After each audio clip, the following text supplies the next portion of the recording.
Following the song's growth in popularity, it was a subject of controversy or controversy. How do you say it? Let's have a debate.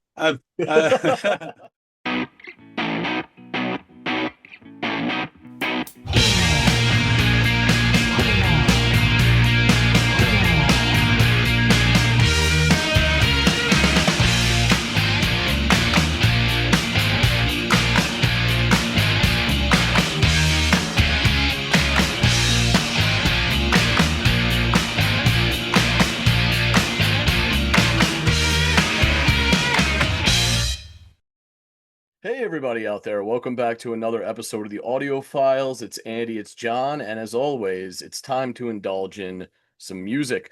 John, you're going to be offering up something for me to go off and check out that we can chat up afterward. What have you got in store? So one of our returning artists, XTC. Oh, okay. Interesting. And this track is called Dear God. Dear God, that's an interesting name. All right. Well, what was the last one we did? Or was the Sergeant? Sergeant Rock. Yes, that's right. Okay, interesting. Well, yeah, I'll have to pivot away from that and into whatever Dear God is and give it a good, honest, fair shot. So let me do just that, and I'll come back and let you know what I thought.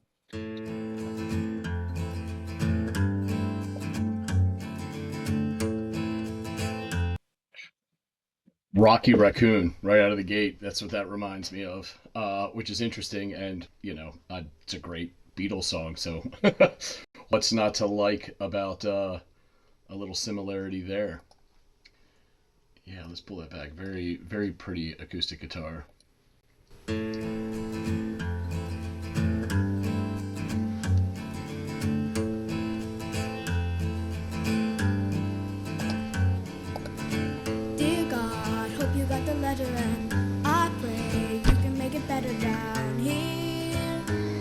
I don't mean a big reduction in the price of beer, but all the people that you made in your image, see them starving on their feet, cause they don't get enough to eat from God. Ooh.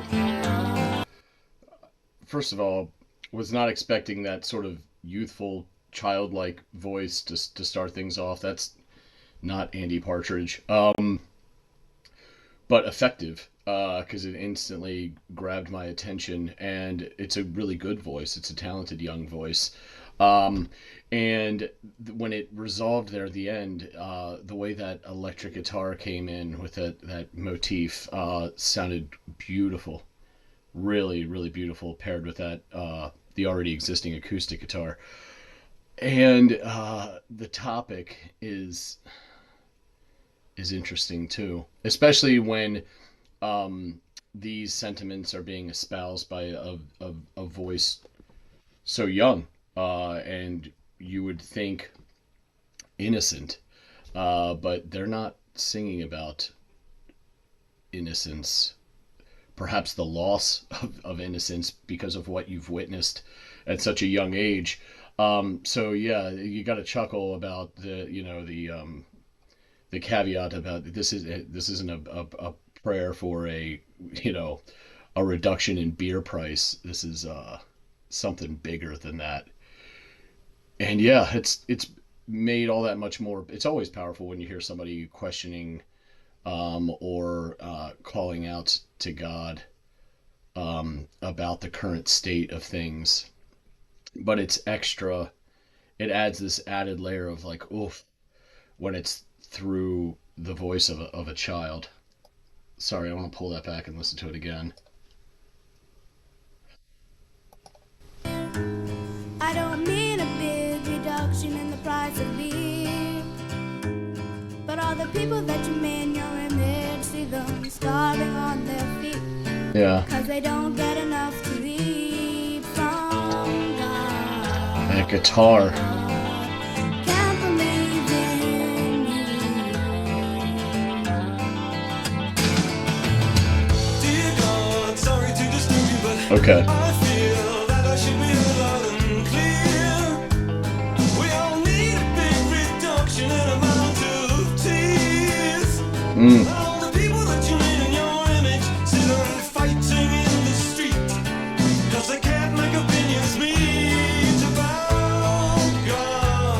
I can't believe in you.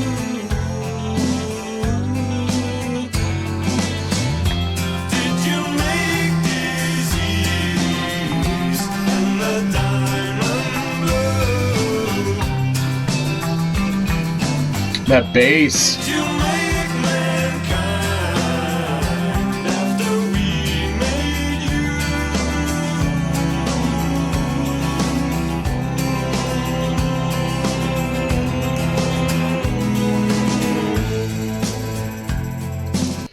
Yeah, so in that portion, I really loved the effect on the bass. It had almost this like chorusy, or even like flange type sound, where it had this. It made it almost sound a little liquidy, and I thought that was really really great. Yeah, they're just really questioning the existence of God.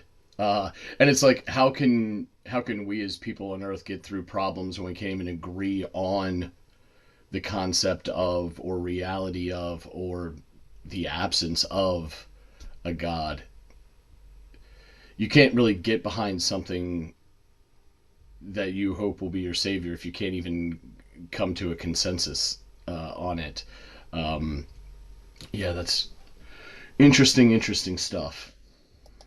And the devil too. Ooh. Ooh, the strings.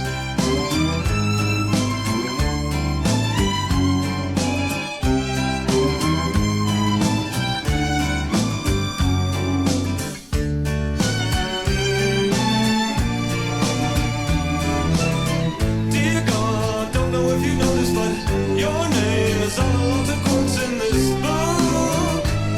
That's crazy humans wrote it, you should take a look. Huh. And all the people that you made in your image still believing that junk is true. Well, I know it ain't so to you. Dear God, I can't believe it. I don't believe it.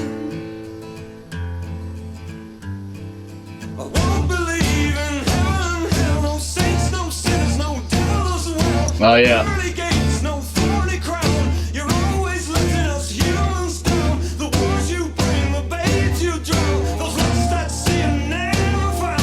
And it's the same the whole world round. The hurt I see helps to compound. The Father, Son, and Holy Ghost. It's just so is unholy host. And if you're not there, you perceive that my heart's here upon the sea. But there's one thing I don't believe in. It's you. Oh.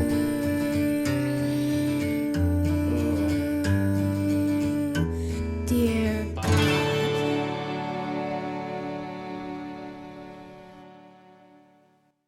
Oh man. Well, as if that wasn't already a powerful song, the way it dismounted was even more so. That chopping away and the punch of it all, it's like all of this is coming to a head, and the emotion is kind of like overflowing, and you get that with through Partridge's delivery of that last verse, like he's had it, you know. And I think it's interesting that there was sort of this, the last line was delivered by both voice, like it went from Partridge into that child's, the whoever that is, to be fair, I have no idea, but whoever's voice that is, that kind of like was the last sort of bit of punctuation from a lyrical standpoint.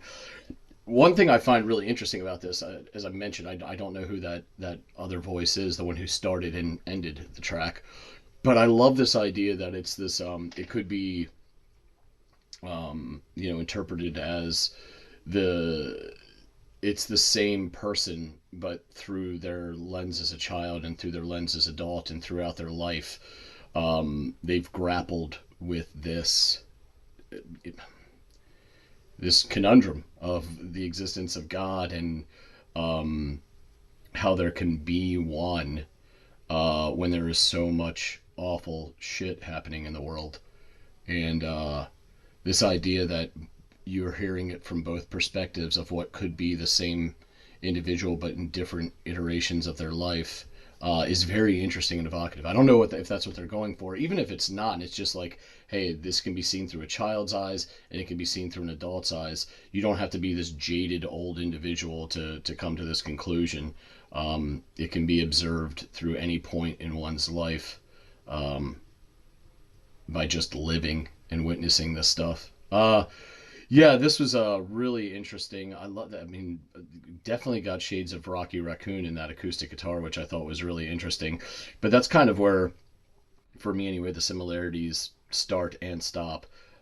It's very a very different story altogether by the time we get to the end game here. But yeah, I really really enjoyed this. It's tough subject matter to just kind of marinate on, and then to kind of have inspire a song as well. I mean, there's plenty out there that do it, but I can't believe it. It's a an easy task to undertake, to write something that's topically so tough to grapple with, even in your own mind or everyday life, let alone through the lens of a songwriter. But yeah, really really good stuff. I enjoyed this. I'd be interested to learn more about this track, and maybe what, outside of their own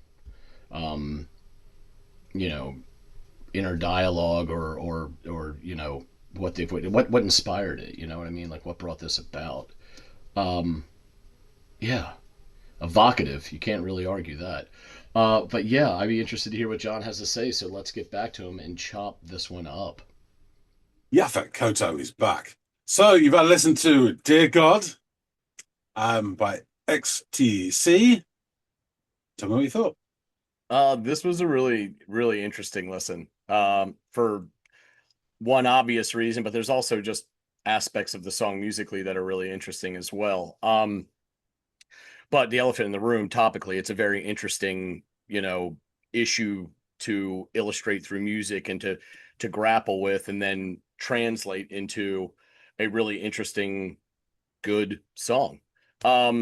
So the track begins with some gentle strumming of chords on the acoustic guitar, and each of those chords is kind of preceded by a single resonant note before it runs through the strum pattern, which really gives the song a nice flow and feel right out of the gate. And this overall song, instantly I'm thinking of someone, a narrative where someone stumbles upon a copy of Gideon's Bible, because this had more than just a shade of Rocky Raccoon right out of the gate. I mean, this acoustic guitar very much took me into the Beatles and that very interesting song Rocky Raccoon. But I mean, that's kind of fleeting. It only really exists in this acoustic guitar part that I think we get at the very beginning, a sort of at least standout at the beginning and at the very end. But nonetheless, I think that the comps are there to be observed. After about 10 seconds of this progression, a very youthful voice joins the mix. I wasn't ready for this or expecting it. Opening with the titular line, as if reciting a letter written to God. The lyrics reveal that the message, despite being delivered in a voice that suggests youthful innocence, is coming from someone who has seen or experienced things that sort of fly in the face of that innocence, or could rob one of their innocence. Our narrator prays that God makes things better on earth, and that it doesn't include the price of beer, which I thought was, I mean, I went from like, huh, like right away. I mean, this little shot in there about the, oh, by the way, this isn't a pray for a reduction in the price of beer, made me chuckle. But then the gravity, sets in, and they go back to talking about, sort of starvation and famine. And at the end of this stanza, they dismount with, can't believe in you, a damning suggestion that perhaps God doesn't exist. And when these last couple of lines are delivered, there appears this beautiful pattern on the electric guitar, the notes of which fall like the cascade of raindrops. I just thought that was wonderful. And it sounded so good married with that acoustic guitar. Then the drums come rolling in, and a new voice joins the mix and delivers the next voice, one that I was expecting. So this is obviously a more mature, adult-like in tone, but the narrative stays the same as he too begins his stanza as if addressing an open letter to the man upstairs.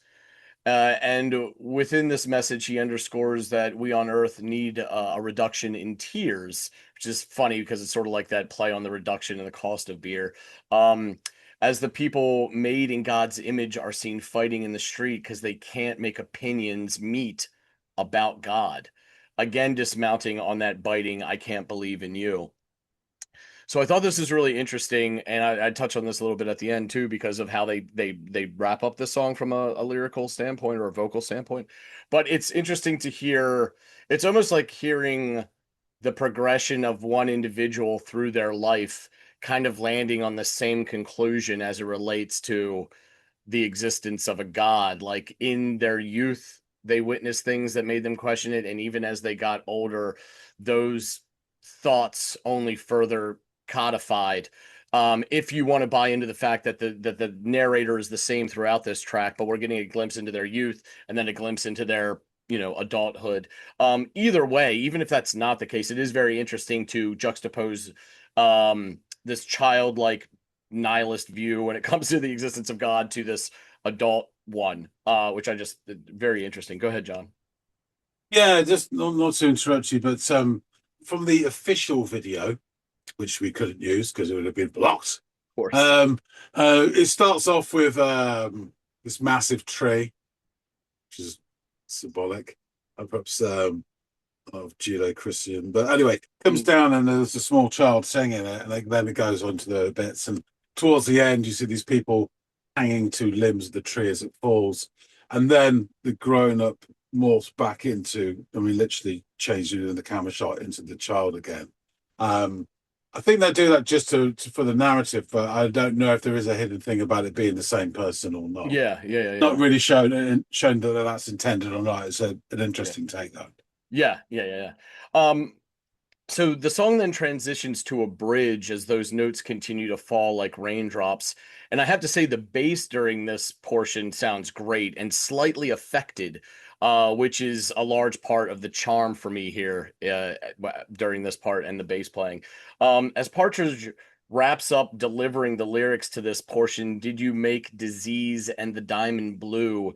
Did you make mankind after we made you? Which that's a great line. The guitar subtly descends in notation. And as this descending motif plateaus, he delivers with some gusto, and the devil too. So clearly, it seems the perspective on God's existence is growing more and more dubious. Then emerging from the ether appears this beautifully poignant violin that plaintively soars from note to note before resolving just as the third verse commences. And the emotion in Partridge's delivery is turned up a bit in this iteration of the verse as he delivers some real gems. Dear God, don't know if you noticed, but your name is on a lot of quotes in this book. Us crazy humans wrote it. You should have a look. Funny, but also like in a very sardonic, almost dark way. He notes that people still believe in this junk, and that it's true before noting, well, I know it ain't, and so do you, dear God. This further leans into this idea of this whole letter was written with a tongue firmly planted in cheek, as our narrator surely doesn't believe in God's existence, or at the very least, the version that is so widely clung to. In an almost defeated tone, he then delivers the lines, I can't believe in, I don't believe in. And then after the guitar finishes its repetition, things ramp up with this chopping, punchy staccato attack on the final verse. And Partridge's defeated tone morphs into one that is equal parts frustrated and earnest. There is defiance in his voice as he barks, I won't believe in heaven and hell, no saints, no sinners, no devil as well, no pearly gates, no thorny crown. He outrightly informs God that he is letting us humans down and going as far as to refer to it all as an unholy hoax. And all the while, the music is growing and encroaching and creating this feeling like everything is coming to a head. And just when it does, our two narrators, share the responsibility of hitting the final line with Partridge singing, if there's one thing I don't believe in, before the childlike voice from the beginning rejoins and punctuates the sentiment with, it's you. Then that beautiful Rocky Raccoon motif returns as you extends and lands on one final dear God. And with that comes one final strum of the guitar and some lasting resonance as the song comes to a close. So yeah, there's a lot to like about this track. The lovely acoustic guitar work, the addition of strings, the way the electric guitar commingled with that acoustic guitar, the sort of cumulative bit of emotion injected into the final verse, and this interesting narrative and how it is delivered by two narrators who, as I stated before, might actually be different versions of the same character, one in their youth and one in adulthood, sharing the same perspective on the existence or lack thereof of some higher power. So, all really evocative, all really interesting. For me, leaps and bounds above Sergeant Rock, if I'm going to be completely honest, in my opinion. It's fun and served its purpose. This, I think, is unfortunately kind of sadly relatable. And you know, I don't want to speak for every human being that ever existed, but I think a lot of us have at least grappled with this, if not fully leaned into this being their opinion on the matter. So yeah, tell me more about this, John. What inspired such a probably polarizing song for some people? Not Oh, me, yes. Yes. So yeah, really interesting. I will say this before we get into it. A couple of things. Yeah, it's almost this. I mean, there's a paradox. You're writing to somebody you don't believe in, or you say you don't believe in, but you're still writing and addressing that person. yeah. So it's almost like sort of Douglas Adams type thing, but it's a little bit more sardonic, and it gets more cutting and biting than Douglas Adams ever did. Yeah. But you have this sort of, this idea at the start, which I think is really interesting and cool. And yeah, it's a point of view, isn't it? Whether you happen to agree with it or not. And there's lots of stuff going around. I mean, every time I go onto internet, there's a few things that pop up through my algorithm about, Ricky Gervais talking about faith, or some of the other well-known atheists and etc. and their debates. Yeah, I've always and enjoyed things. listeing to Christopher Hitchens Yeah, come over Hitchens there and as discuss well. that topic as well. Yeah, I mean, they're clever people. Some of them come across in a very strange way, but Yeah. and others as well. They have to have that breadth, but there is a difference, as people say, between scientific method and theory and belief or faith, and they're different things. And as long as you recognize that, then you can give them different weights or whatever, and there you go. You don't go invading countries or chopping off people's heads because of a belief which you cannot prove.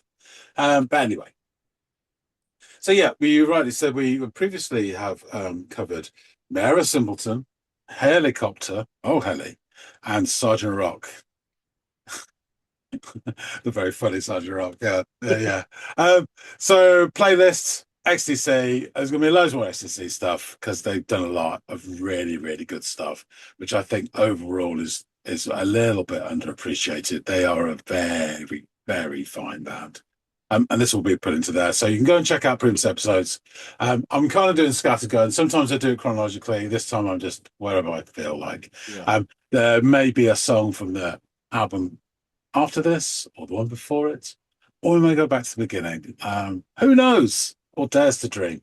But anyway, so this is from Skylarking, the 8th studio album by the English rock band XTC, and it was released in October '86 on Virgin. So it was produced by American musician Todd Rundgren. More on that. And it's kind of thought of as a loose concept album about a non-specific cycle, whether that cycle is a day or a year or seasons or a whole life, but it's a circular journey, apparently.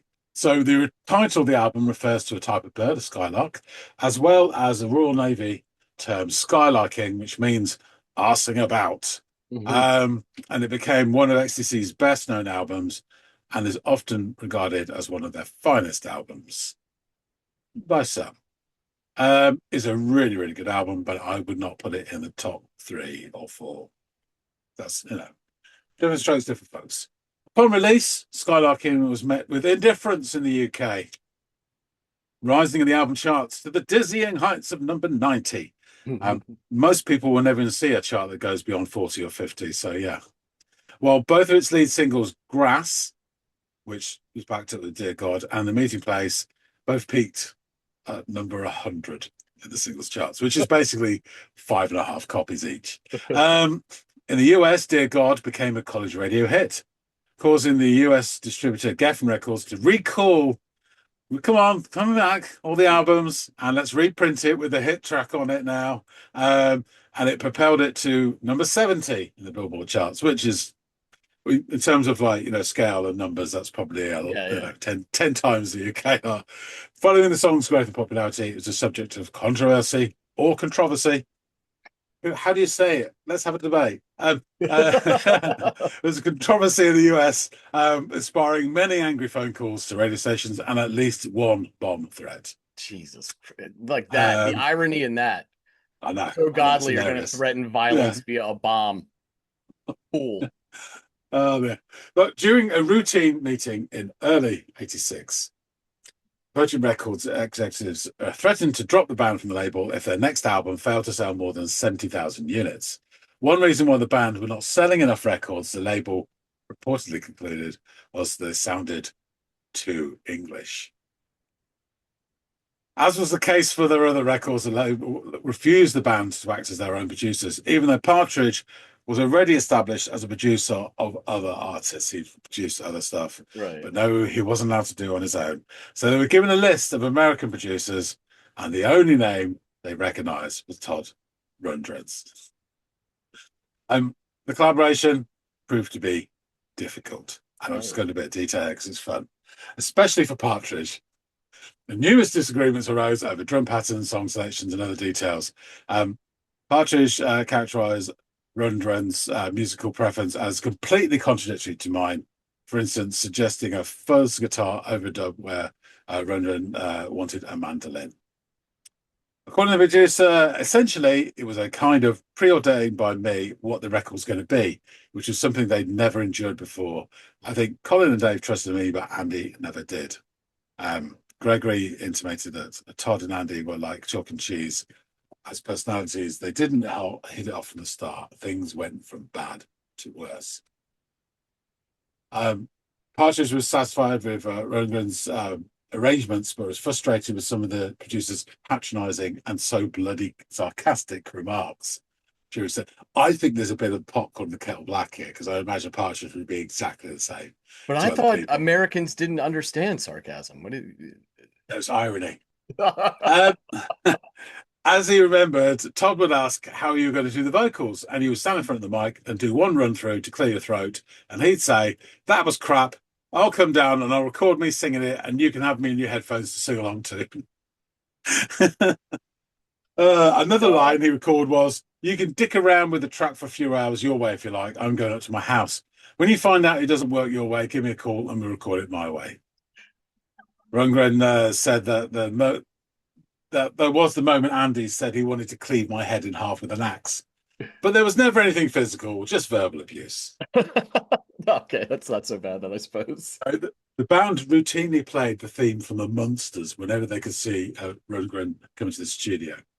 According to Partridge, Rundgren never realised the joke was his resemblance to Herman Munster. Based on the stories written about Skylarking, Partridge became known for being difficult to work with. Initially, he considered that he may have been wrong in his perception of the sessions. He later consulted with other artists who had worked with Rundgren, only to find that 9 times out of 10, they'd say, fucking hell, he was like that with us as well. So I just thought it was fun to discuss this, because Partridge is clearly a singular character in himself, and he's met some other asshole that's as big as twat as he is. Like when worlds collide, you know. Yeah, it's funny. I mean, talented guys in different ways, obviously, and all that. But yeah, I think the two other guys in XTC have put up with a lot. They must have really tickled them to see him being wound up. This like unstoppable prick meeting the immovable asshole. Yeah. I'll only end with the prolapse. So, Dear God, written by Andy Partridge, is a song about an agnostic who writes a letter to God while challenging his existence. The lyrical theme is inspired by a series of books with the same title, seen by Partridge as an exploitation of children. And he, in quotes, it's such a vast subject, human belief, the need for humans to believe stuff they do, and the many strata involved, the many layers of religion and belief and whatnot. It's also a big subject for me because I think it's been bugging me for many years. I struggle with the concept of God and man and so on since I was a kid, even to the point where I got myself so worked up with worry about religion that around the age of 7 or 8, on a summer's day, I saw the clouds part, and there was this sort of classic Renaissance picture of God surrounded by his angels looking at me scornfully. We now know some of his mental health issues. That's probably more to do with that. Yeah. But yeah. What's interesting about that, John, though, is that, and I'm not saying this validates my supposition, but that it sounds like what he's saying is he experienced this from a youth and that carried on into his adulthood. And that is sort of on display in this track as well, or it can be inferred as such anyway. There's a reason for and against that theory, which I'll get into very, very shortly. So the song's anti-religious message ultimately provoked some violent reactions. In the US, one radio station received a bomb threat, and in another incident, a student forced their school to play the song over its PA system while holding a faculty member hostage. Partridge also received a plethora of hate mail. He stated that he felt sorry for whoever he upset. However, if you can't have a different opinion without them wanting to firebomb your house, then that's their problem. And everyone in the UK went, huh? Not really bothered. He conceived the music in a skiffle style, but whilst playing the Beatles' Rocky Raccoon, Partridge was inspired to move Dear God closer to that song's direction. The string section was intended to evoke a sort of Gershwin-y, bluesy summertime feel. So there's different songs influeing there. Okay. Her name was Nil. Anyway, Skylarking producer Togger Rundgren suggested hiring a child to sing the first verse and closing line. So that was his idea, not Partridge's. He brought in an 8-year-old Jasmine Villette, the daughter of a friend of Rundgren. However, a boy lip syncs her vocals in the music video. So it's actually a girl singing at the start. So that it wouldn't connect that. But the video makes it a boy, which then leans into morphs into Partridge and back again. That's what I was saying. So perhaps they picked up that idea. Yeah. Post the post the creation of the song. So yeah, just to emphasize the personnel in this. Dave Gregory, electric guitar, Colin Moulding, bass guitar, Andrew Partridge, acoustic guitar, vocals, and Prairie Prince, drums, and they're like guest drummers from this point, and Jasmine Villette, vocals. So the vocals start with the young girl herself singing, Dear God, hope you got the letter, and I pray you can make it better down here. I don't mean a big reduction in the price of beer, but all the people that you've made in your image, see them starving on their feet because they don't have enough to eat from God. Can't believe in you. I will say this, her voice does sound young, but it's not like babyish, childish. It's actually quite a really good song for an 8-year-old. I think it's really impressive. Yeah. But it has that youth to it. And then in comes Mr. Partridge, Dear God, sorry to disturb you, but I feel I should be heard loud and clear. We all need a big reduction in the amount of tears. And all the people that you made in your image, see them fighting in the street because they can't make opinions meet about God. I can't believe in you. And then that sort of flourish. Did you make disease and the diamond blue? Did you make mankind after we made you? And the devil too. Dear God, I don't know if you noticed, but your name is in a lot of quotes in this book. As crazy as humans wrote it, you should take a look. And all the people that you made in your image still believing that junk is true. Well, I know it ain't, and so do you, dear God. I can't believe in, I don't believe in, I won't believe in heaven and hell, no saints, no sinners, no devil as well, no pearly gates, no thorny crown. You're always letting us humans down. The wars you bring, the babes you drown, those lost at sea and never found. And it's the same the whole world round. The hurt I see helps to compound. That Father, Son, and Holy Ghost is just somebody's unholy hoax. And if you're up there, you'll perceive that my heart's here upon my sleeve. If there's one thing I don't believe in, it's you, dear God. Hmm. So, upon release, Skylarking received much critical acclaim. And as I say, a lot of people thought it was their finest, definitely the finest work to date. The critics thought that. I'm not so sure, but anyway, Rolling Stone praised the album and said it was the most inspired and satisfying piece of Beatlesque pop since, well, the Beatles, and drew favourable comparisons to Revolver, Rebel Soul, Pet Sounds, and Village Green Preservation Society by the Kings. Cream dubbed it a masterpiece and a somewhat baroque and ethereally textured collection. They lamented that it was unlikely the album received much radio play, since the lad sound is probably too different to sit well with contemporary radio programming standards. Another irony, since XTC is constantly being prepared to one of the most successful groups in pop history, the Beatles. But that sound isn't popular enough to play. I guess time's moved on, but they're right in that. Gregory himself called the finished product probably my favourite XTC album, expressing appreciation how Rundgren handled the songs in a promotional insert included with their album Non-Such, which Partridge wrote. Musician and producer Todd Rundgren squeezed the ecstasy clay into its most complete / connected / cyclical record ever. Not an easy album to make for various ego reasons, but time has humbled me into admitting that Todd conjured up some of the most magical production and arranging conceivable. A summer's day cooked into one cake. In 1989, Skylarking was listed at number 48 on the Rolling Stone magazine's list of the 100 greatest albums of the 1980s.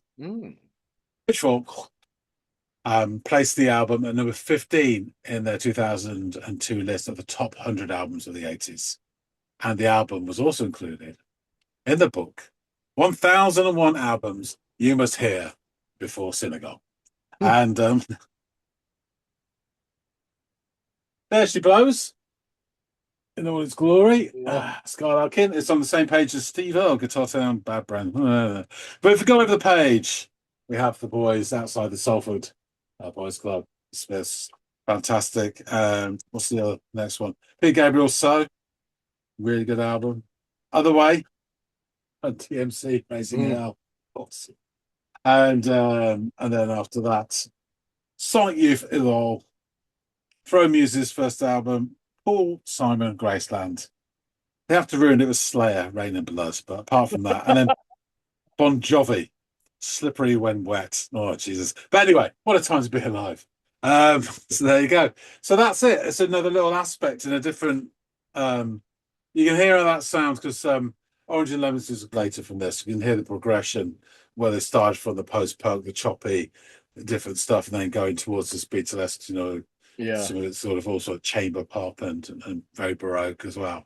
And also quite cerebral as well. Is the guy's a thinker.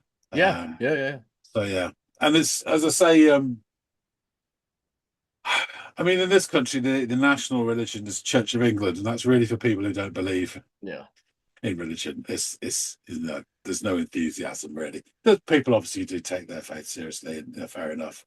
But it's not quite the same as over in the good old US of A. And that we see that even now. So today, there's the sort of the power it wields is the thing. Yeah. In terms of kingmakers or whatever you want to call them. But there should be room for all sorts of thoughts out there. And this is just one of them. So yeah, interesting song. I would agree. I would also argue that if you want to protest or provide a counter argument to a song that you disagree with, perhaps not validate the very lines lyrically in the track by bringing your thought of God into the argument by way of violence or the threat of violence. Like that's not exact. This is kind of what he's talking about in like the second or third verse of this track. And it's like, what do you do? You're only validating the argument that he's positing in this track by that being your reaction to hearing it. Yeah. I mean, in terms of all that, my personal point of view is I'm quite prepared to believe there is a power out there which is bigger than us. It may not be the only one. There may be Yeah. a whole host of them, and we may just be little ants in a petri dish to them. That's perfectly possible. The organized religion thing that we must go together and sing songs about them and all this sort of thing is just nonsense. Because anything that's that powerful doesn't need people to pray or worship them. And it's all the shite that comes with it, you know, the control of people and their lives and their choices, which I feel some guy, you know, saying, hey, wouldn't it be nice if we were just nice to each other and didn't kill or steal? That's cool. Right, nail them up to a cross.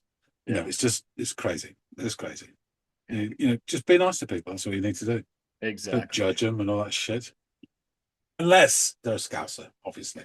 No, only joking. But I'll wrap things up. Thanks for listening, Sandy. I'm glad you enjoyed it. It's a great song. Folks out there, if you like this, please do hit the like button and drop some comments. I'd love to hear from you what you think of this song. A lot of people think it's one of their best songs. I'm not sure, but it's certainly a banger. But yeah, and think about this album as well, Skylark, and it's a favourite amongst many of XTC's fans. If you haven't subscribed already, please do. Really appreciate everybody just support the channel. So strap in your knee pads and jump on board. You will probably regret it. That being said, thanks so much for watching. We'll see all of you in the next episode of The Audiophiles. See you later, guys.